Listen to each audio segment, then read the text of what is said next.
12 कक्षा पास नगरुन्जेलसम्म कसैको हातमा मोबाइल दिने कामै छैन। एकदम गल्ती गर्दै हुन्छ, किनकि त्यति बेलै यो दिमाग बढ्ने समय, त्यति बेलै हो शरीरभित्रको फङ्सन बढ्ने समय भनेको। अब शरीरको भित्रको दिमागको वृद्धि हुँदैछ, तपाईँले हातमा राखिदिँदै हुनुहुन्छ कि नकारात्मक त्यहाँ जो रेज हातबाट जाँदैछ त्यसले दिमागमा असर गर्दैछ। हजुर आज देखिँदैन, भोलि तपाईँले त्यसको असर भोग्नुहुन्छ।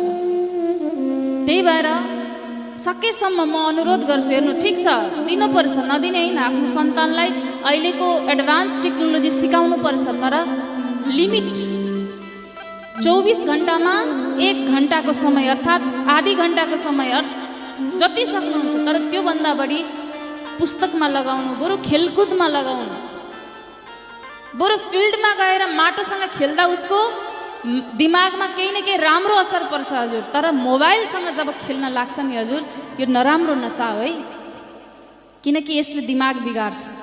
याद गर्दै जानु होला, अहिले वैज्ञानिकहरूले निकालिरहेछ, हजुरले पनि सुत्ने बेलामा शिरको छेउमा मोबाइल राखेर नसुत्नु, किनकि त्यसबाट आउने रेज जुन छ नि त्यो दिमागमै जाँदैछ।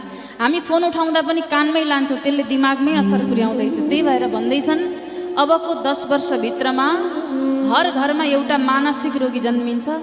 एउटा मानसिक रोगी घरमा जन्मियो भने नि घरभरिको मान्छेलाई मानसिक पीडा हुन्छ हजुर।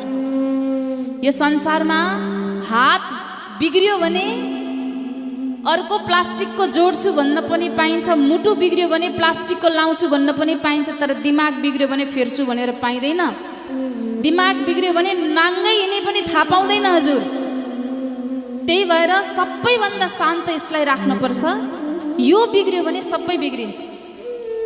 म बार बार यही अनुरोध गर्छु हजुरहरूलाई।